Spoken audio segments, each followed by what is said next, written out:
22-yanvardan keyin Qozog'iston markaziy va sharqiy viloyatlarida havo harorati -35 darajagacha pasayishi kutilmoqda. Assalomu alaykum aziz yurtdoshlar, bugun sizlarga tezkor xabarlarni yetkazishga davom etamiz. Bizning kanaldan uzoqlashmang, kanalimizga obuna bo'lishga harakat qiling. Ijtimoiy tarmoqlarda shu kabi xabarlarning keng tarqalishi o'zbekistonliklarni ham tabiiyki tashvishlantirmoqda.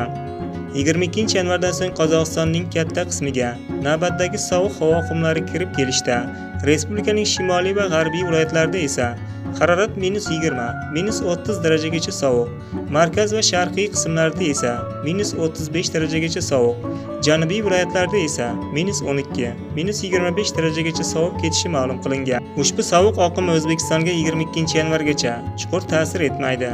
22-yanvar kuni shimol va tog'larda harorat -7 darajagacha pasayishini ma'lum qilgan. Sizlarga bugun yetkazmoqchi bo'lgan xabarimiz shu edi. Salomat bo'ling. Bizni kuzatishda davom eting. Tezkor xabarlar bizda.